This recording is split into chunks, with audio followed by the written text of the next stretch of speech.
All right. Oh, hey, these mics are on. We're ready to go. This is happening. Hello. All right. So we were lucky enough to have 3 of the board members from the foundation and myself, who works for the foundation. So we decided to do like just a little panel and give everybody a chance to kind of ask questions and stuff like that. So I'll start it off with a couple questions, but they're going to be really soft. Like when you work for the foundation, the board's basically your boss. So just imagine somebody interviewing 3 of their bosses, and then that's what this is going to be. I joined the finance community. yeah. But yeah, so why don't we start off just a little bit with what sort of got you interested in Node.js, and then why you decided to participate in the foundation as a way to invest. Start with Denise and then move along. Well, you came and found me at Foo Camp. And did I already work for PayPal? I don't think I did. I had just started. Okay. And you said, help.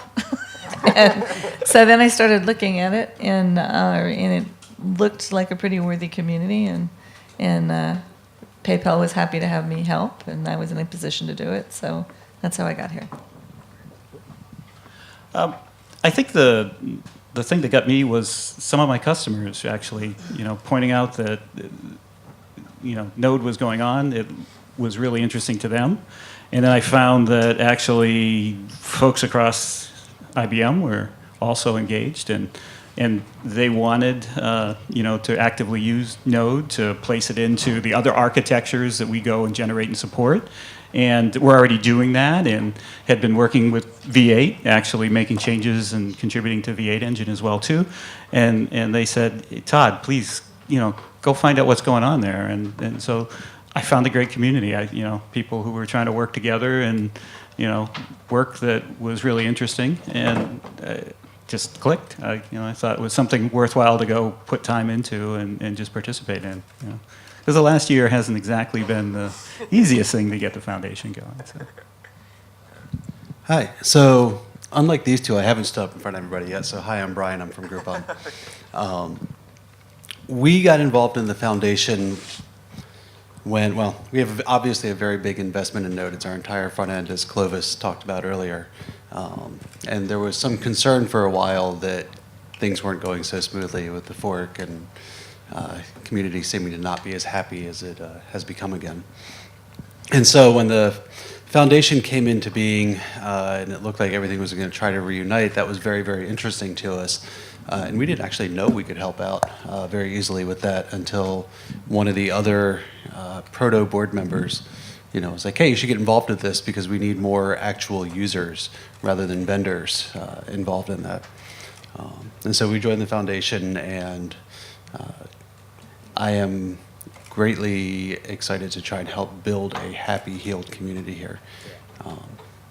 It's an exciting thing.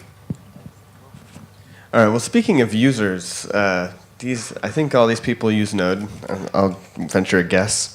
What's the foundation really going to do for the user community now that the foundation is up and running and backing everything? I'd say give them a voice is one of the main things, right? One of the formulas for success is bringing your users in and having them have a voice, having them participate with the board, having them, tell us what needs to be done and put their input and ideas into there, because they're the folks who are really using it. And, the developer will often get really detached from that, and it's that reality check, bringing people back in, I think that really helps. Yeah, I think it's really hard for developers that are focusing on building a technology to also process the user feedback, because there's so much of it in a successful project, and it gets easy. The loudest voice wins. There's lots of things that are wrong with that, and so trying to help get a more authentic read on what's actually needed as a service to the technical committee is something that we're really interested in doing. I don't have an awful lot to add to that because I agree with the priorities. I'll say the other thing, though, for the users, one of the biggest things we can do is to get out of the way of the technical community. Totally. The board out of the way, not the users out of the way. Well, it's designed to be that, right? We're not in the way, luckily, right? Don't want to be either. Right? That's why I said as a service. Yeah, as a service. Yeah. All right, so I think we can take some questions from other people. Anybody have some questions about the foundation? And anything like that. You knew there would be homework, right? Yeah. Come on. Yeah, Emily. You could ask harder ones than Michael if you like. Yeah. So I don't know exactly how long this went on because I just got here. So if you already covered this, I apologize. But I was curious if anyone has insight as to like, what do you think are the biggest takeaways from the whole schism with Node and IO, and like maybe this is just an age-old story that everyone goes through, but maybe is there anything unique to this situation that you think we should keep in mind in the future? Get the hell out of the way is what comes to mind. Successful open source projects that are moving well, but for a roadblock, the best thing you can do is get the roadblock out of the way. And the community making the decision to say, no, really, we can't live like this anymore was super helpful for those of us that wanted that roadblock to move. So the level of transparency that was expressed in the work that the IOJS community did to describe how they want to work together, which a lot of it was him, I know, but you guys all helped with that. That's super helpful for us to come back and reinforce, really transparency is what this community feeds on. So. Thank you. Yeah, that answers my question. And lots of communities get to this, right? And this pressure builds up as it becomes more successful and people see their contributions going in. If they don't feel like they have that voice, that they can't help set the direction, it boils over. And we've seen it sort of time and time again. And sometimes it gets to a fork and it's irreversible, and sometimes the fork can be brought together. Luckily, we had people who really wanted to work together, and made it work. And Michael, his help, and the Linux Foundation's help, and everybody who got engaged here, and Denise as well, and myself, and just make it work. It takes a village, Well, and also, it's one thing to say, hey, we want to change this project. We have opinions. And it's another one to say, well, actually, we've implemented this here. It works. Like, this is why. Here's the data. You can see it working. Like, let's merge this back together. And it was good that it didn't go on so long or get so kind of separate. Yeah, separate, that it couldn't come back together. I think in a way to start over and to have a clean slate, it's a lot easier to do a lot of things and to build new competencies when you have a clean slate like that. And I kind of worry about other communities that I look at where they have these deficiencies, and they've even had people start over and create a project that really fixes it, but I don't see the path for them coming back together. Like, in Python, concurrency and performance are kind of like not great. But there's this PyPy interpreter that's, they started over with a clean slate. They did a great job. It's super fast. I don't see a path for that coming in to like at Python proper and being the Python implementation, even though then they would have like all of these great competencies together. So I'm glad that we got to merge. Best lesson is never let it get to a fork. Always try to work it out. I'm actually going to disagree with that just a little bit. If something is truly irreconcilable, forking can be great. It is because of irreconcilable goals that we have both OpenBSD and NetBSD. And I'm glad for that. And sometimes the community will survive and flourish with that. And other times the goals turn out not to be irreconcilable. It's just sort of procedural and interaction style differences, and that should not be allowed to come to a fork. I agree. Yeah. Well, and the whole time we said we're leaving the door open to merge back together. We're not doing anything that's going to make this impossible, right? That was a conscious decision. Right. So the question I have, I'm just interested. So each one of you is employed with a company apart from being part from foundation, right? So does that mean that you represent the interest of that particular company within the foundation, or you speak on behalf of yourself? Like, how does it work? Well, so I personally represent myself everywhere I go. That's what open source is. However, I will say, and I know Todd shares this concern, some of the foundations that we see that are pay-to-play foundations where you get a board seat because you paid money, which this is one right now, that way. I see that as very problematic because individuals who are working to make something happen can suddenly disappear if their employment changes, right? So I think one of the things that we've been talking about, kicking around the playground here this week, is what steps it will take to mitigate that ephemeral nature of the board. There will still be somebody from PayPal on the board forever, as long as they're paying their dues, but there's no promise that it's going to be the person that you're seeing today, and that's problematic, I think.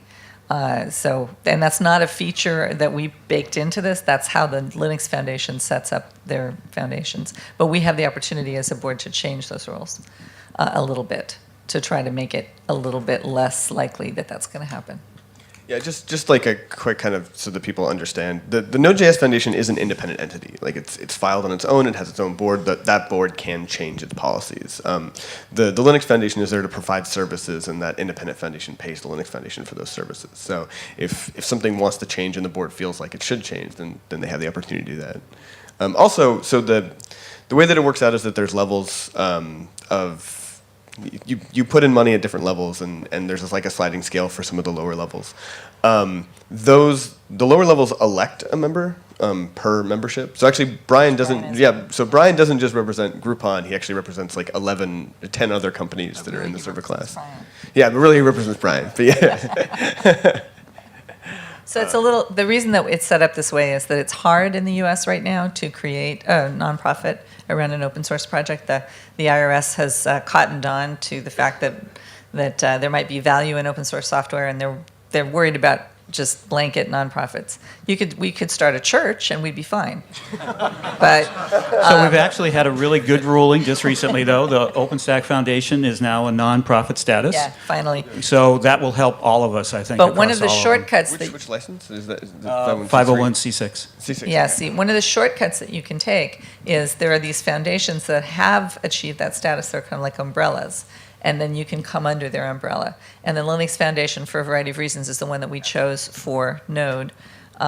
And now that we have our little foundation, this board will be working to make it perfect for this. The first step was get a foundation, and now we have tune it for this community, and that's kind of where we're at. Yeah. We have to do the legal work to then get our nonprofit status and those things, and it'll be a little easier now to do that, luckily. We're starting to see the tide turn a little bit with the IRS. So. Yeah. Do we have a mic? Actually, yeah. Where's the mic running around? Oh, there we go. Oh, Trevor's got it. Okay. Go, Trevor. Ask a question. With this in mind, can you clarify the exact line with how much the board can steer the technical committee? I think that will appease any Not at all. concerns. Exactly. The answer is not at all. Okay. What we can do is help you if you ask for help. And you might ask for help if you get into policy stuff where you want help. But technical choices, technical decisions, not so much. We set it up very explicitly to leave the technical committees to do that work. Yeah, the only time that the technical community needs to ask the board for anything is if you want to spend money. That's really it. And then the board goes, here's this amount of money that can be doled out this way. And for tax purposes, you have to be very specific about that. But then I think Suits was up. But can we? Yeah, now where's the mic? Yeah.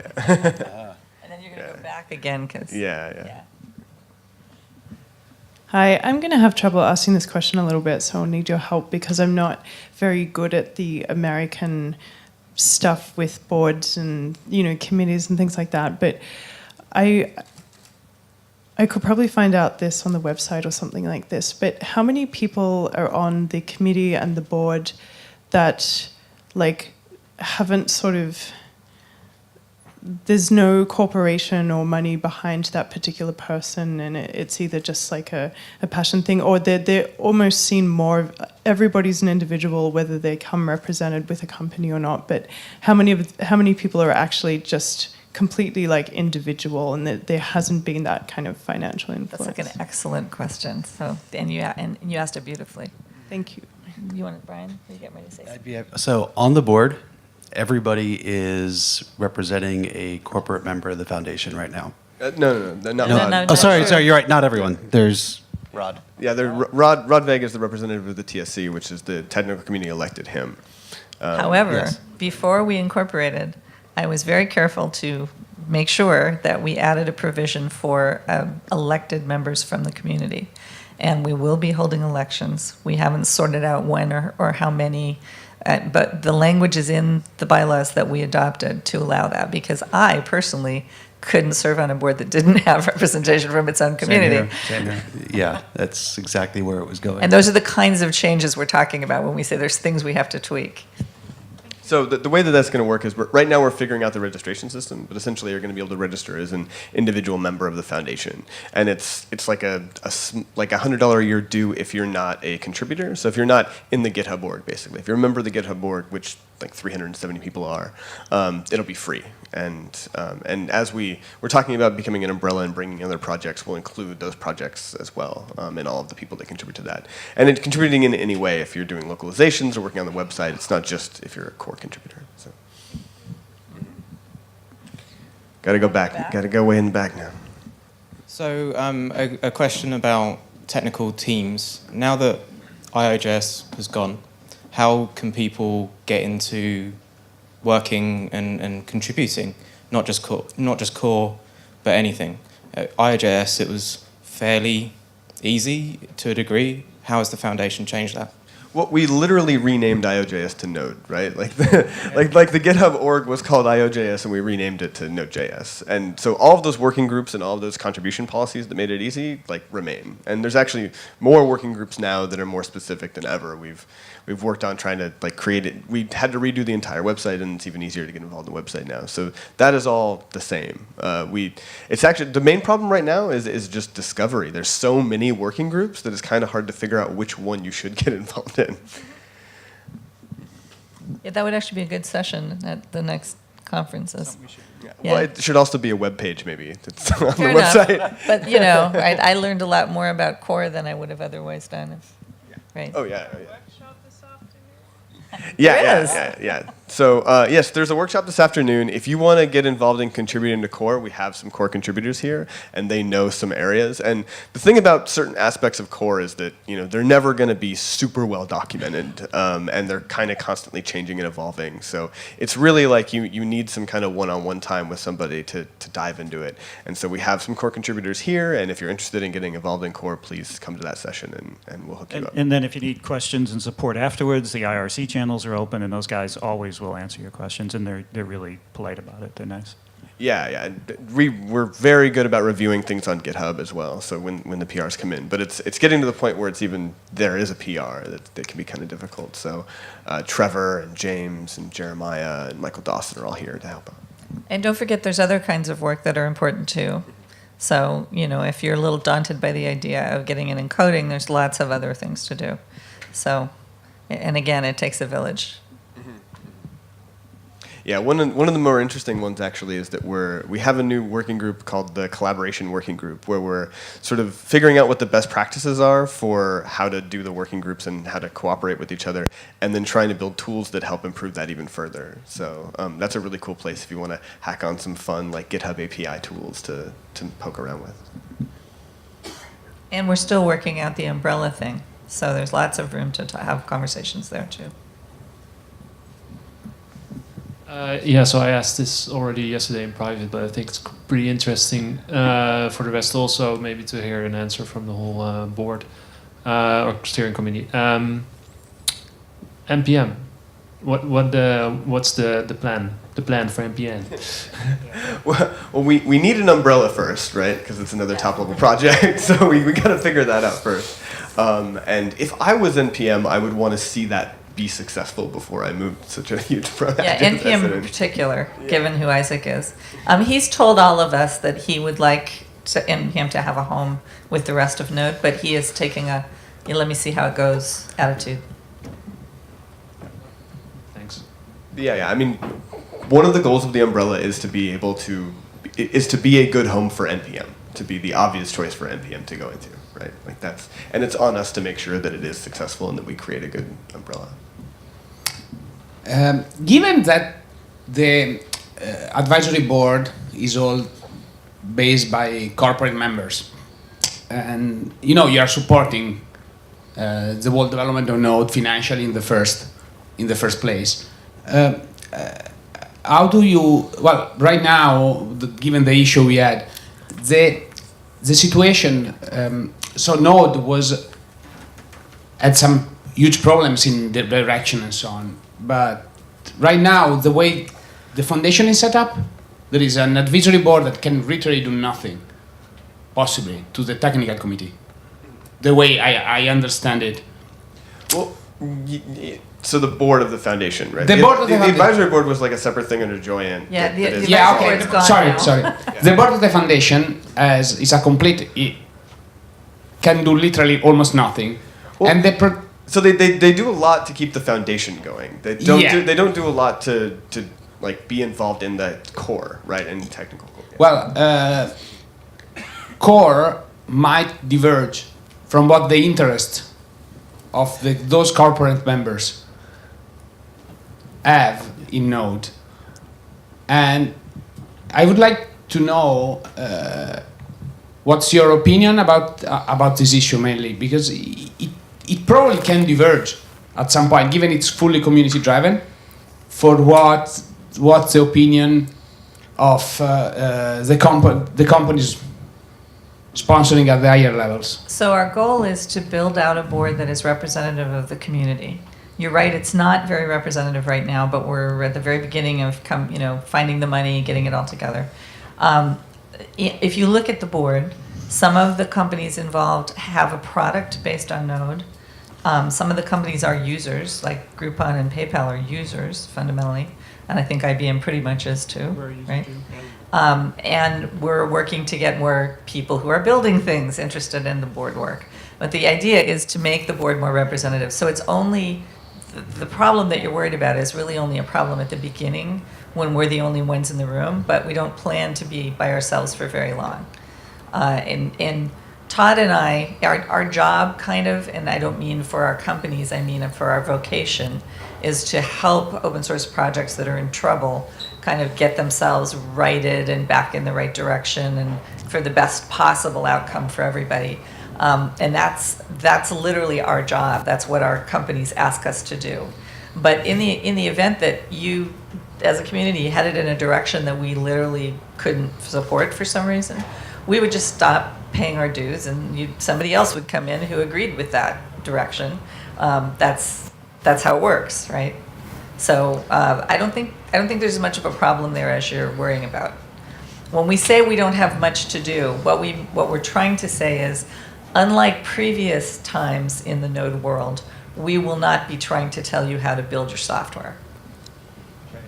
Does that make sense? And we'll be putting in dollars to promote the project, support the project, help you all out, help you with travel to events, make sure that people know about Node, as well as full-time people who are out in the communities working to just move it along, help make good, solid contributions and make Node better for everybody. So what we've learned over the years here is that, if we work together, we can build really great things that build large ecosystems, huge communities, all boats float together, and we've got something we can all be proud of, and that's our aim, honestly. So that's the companies that have shown up. That's why they're in it. Thank you very much. That was one thing I wanted to hear. Thank you.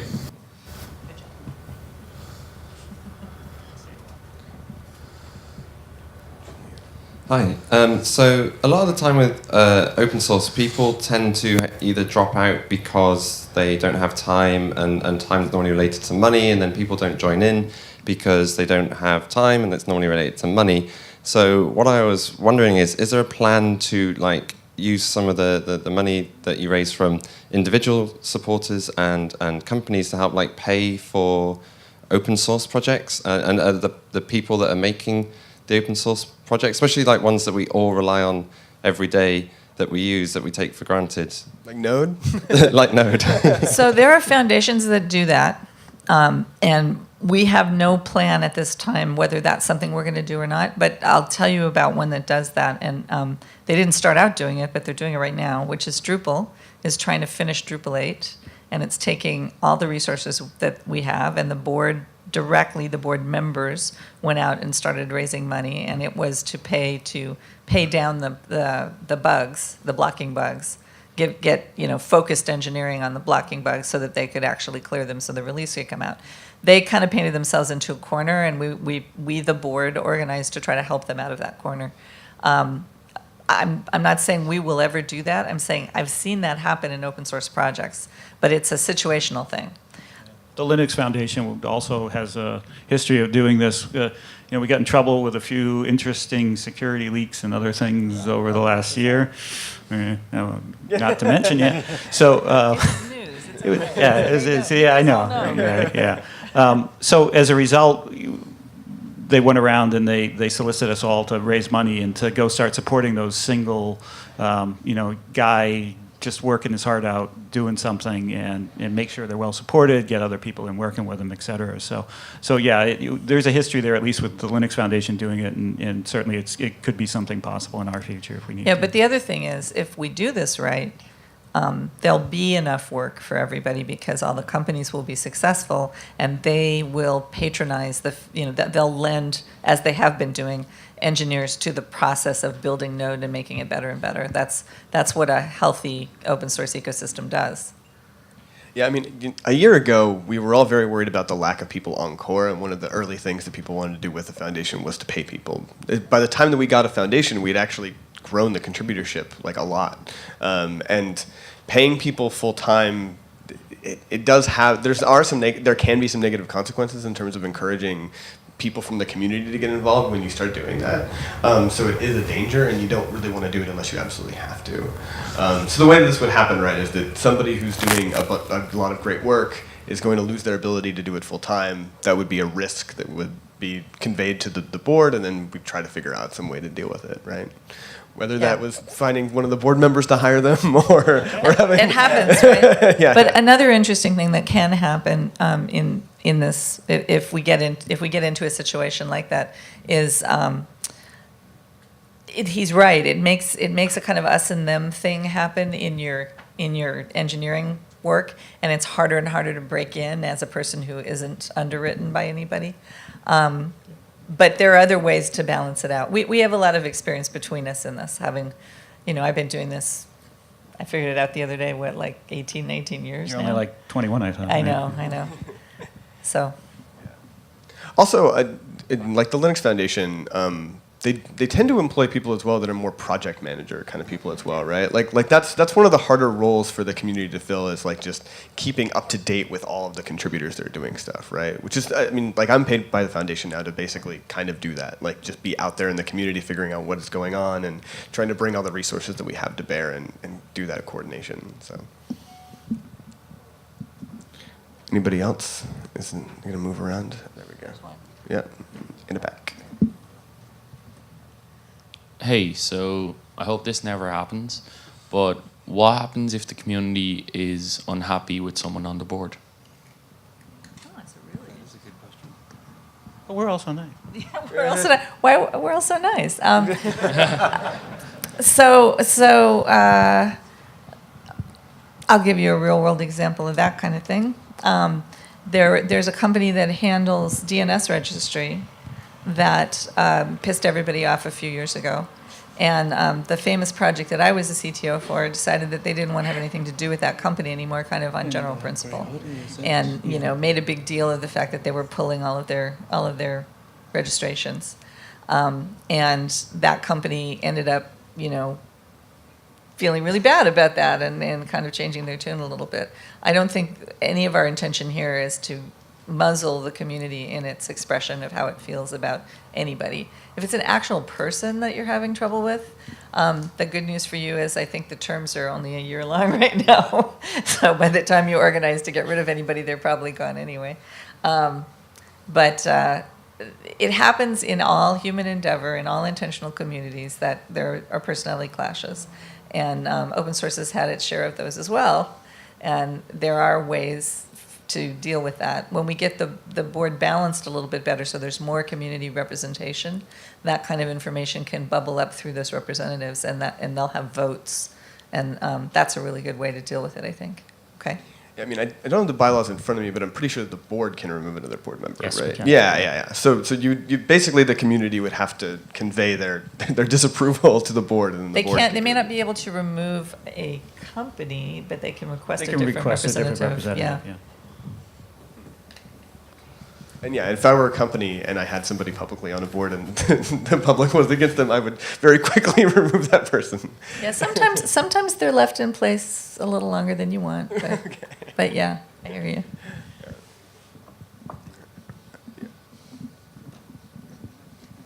Thank you for schlepping the mic, by the way. Yeah, thanks. To me, I'm not familiar with the exact configuration of the board right now, but to me it seems that it's mostly companies being represented which are based in the United States. How are you going to deal with keeping the board and their entire community like international? That's a goal, right? And as the community grows and as we see clusters spread around the world, we're actively going to be seeking out people to come in and participate that are diverse. And the other boards that I work with, that's what we do, right? As it grows, you see the population centers grow, and with that, you're all set. You'll see board members come on and represent the other geographies, and your community wants that, right? And you guys will vote them in as a result of that, right? Well, and you also see us start adopting practices that support a global view. So not always pulling our meetings at times that are convenient in the US and having our public or in-person meetings spread out around the world instead of just wherever it's easiest for us. Again, this is a factor of the kind of, we scrambled to get this together, and now we'll work through the process of making it fit the community. All right. We thought it was important to be out here with you guys, because you're in Europe, and there's a large cluster of folks using Node in Europe, and we want to see that continue. Actually, there's a Node Day today in Bangalore that I wanted to go to, but this is the bigger conference, and at this stage, the goal is to just meet as many people as possible. It's usually the bigger conferences in the States. So let's hope you also pick the the smaller course. ones every now and then. Yeah, of course. No, I'm saying this is the biggest one after the board was created. Also, so this is something that we're worried about on the technical side as well. And this came up in the Collaborator Summit that we just had, where people who are not in a U.S. time zone are very worried about things moving to be more U.S.-centric. And so in the current draft of the umbrella, one of the things that you do to actually graduate out of incubation is that you can't have more than 1/4 of your TC represented by one company, and you also need to represent at least 4 time zones, right? So you have some distribution around the world, and that you're not starting to adopt policies that are not in line with that. Are there any planned changes in the licensing? No. No.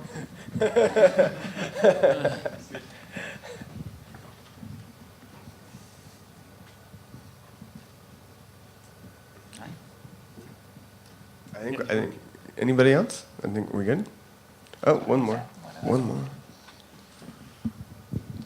Hello. I would like to know what the best place is to keep informed of what the foundation is doing and when they meet and what they decided, and where can we find that?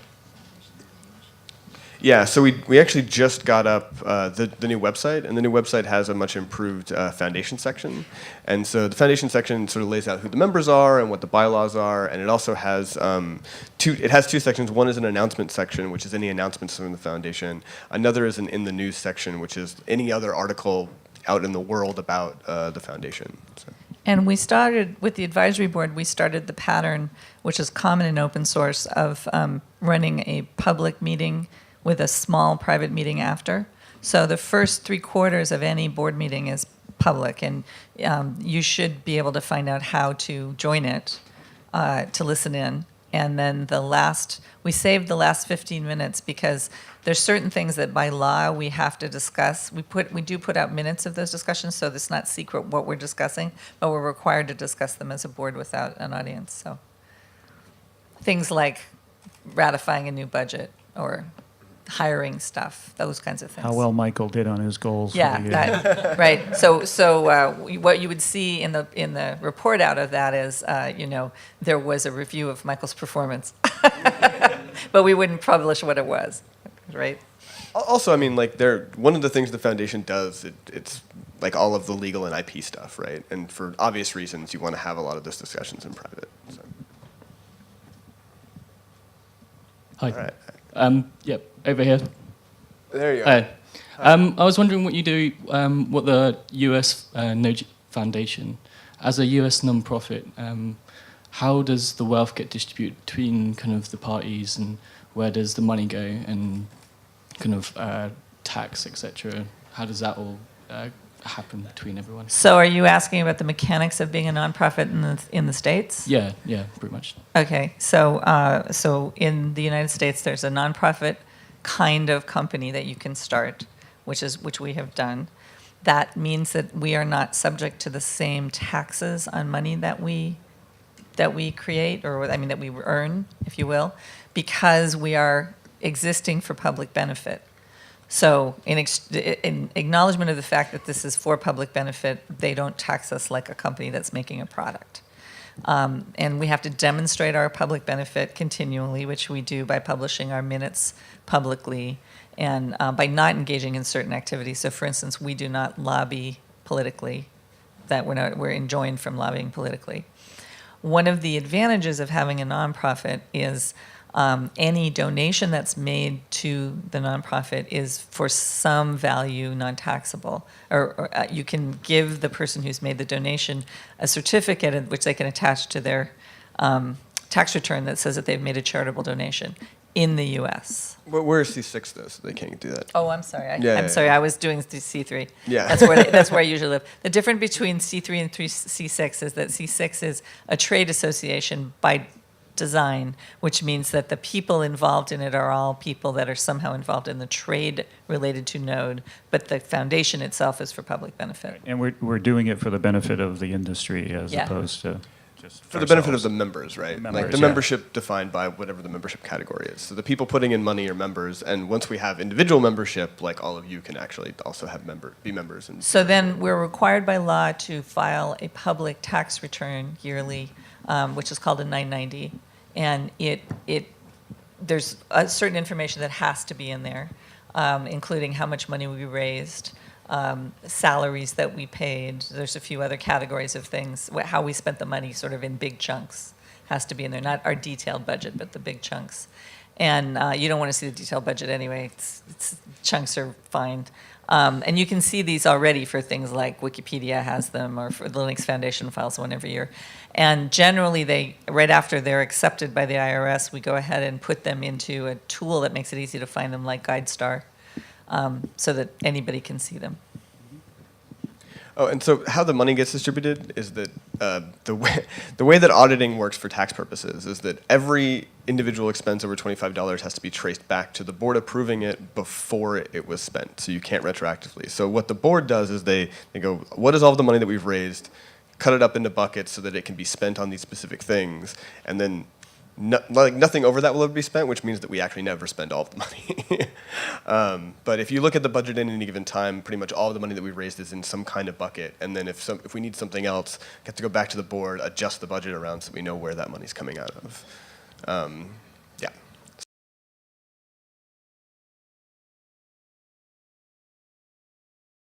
We're in the Linux Foundation umbrella. The job of running the treasury and all of that stuff is handled for us by professional CPAs that work for the Linux Foundation. So sometimes when you get involved with these nonprofits for open source, the legality of the way things are done is a little questioned, but not so much with the Linux Foundation. That's part of why you pay them. So I would be terrified to be doing this without that. I've been doing it a long time. Yeah, I know.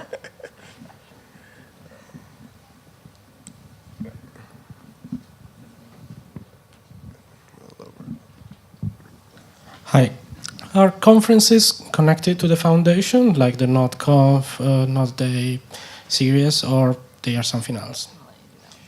Yeah, that's a little bit more complicated. So NodeConf is a community-driven conference. You can run one, and you should, and everybody should. And we've done a really good job of documenting that. Now, NodeConf specifically is part of like a collective where we're helping each other run events around the world. And it doesn't even have to be called NodeConf to do that. It's sort of just keeping the community conference thing going. At some point, that may become like a top-level project in the Foundation umbrella, but it would still be run by the community. The Foundation is running a conference called Node.js Interactive in Portland. And that is something that the Node.js Foundation is bootstrapping with money from the Foundation. The Linux Foundation has a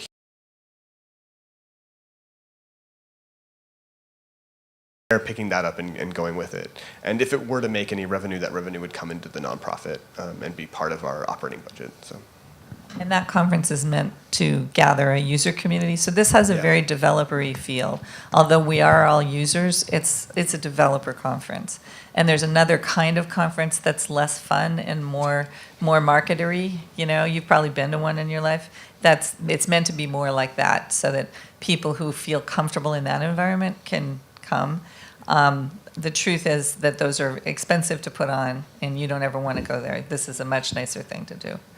There will be no whiskey tasting. I'll be whiskey tasting in Portland, but you're welcome to join me personally.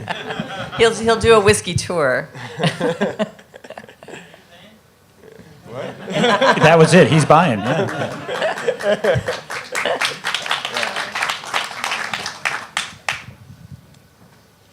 I think we're good. Yeah. We're like 10 over, I think, so we should probably do the workshops now. If you want to get into core, come to the workshop. Where is the core workshop, by the way? Free of them to go. Yeah. Yeah. Clubhouse. It's in the clubhouse. And a happy workshop in the castle. Okay, and happy workshops in the castle. And Cool. Yeah, and I just want to, well, first of all, thank you very much. I think it's brilliant. But I kind of feel like saying it's great to have you over to the provinces or whatever outside the States. But yeah, no, it is really, really good that you came over, and it's great to hear. I think it's a very positive thing for the entire movement. So fantastic. Thank you very much. Yeah, so I dropped the short straw. I want to thank everybody for being very, very understanding with us. The main thing I'm here to do is to just say sorry. So we put on the conference, and we're developers, and we know that you wanted to blog and you wanted to tweet. There are several journalists who wanted to write articles, a host of other things. Some people couldn't watch Netflix, which is a real disaster.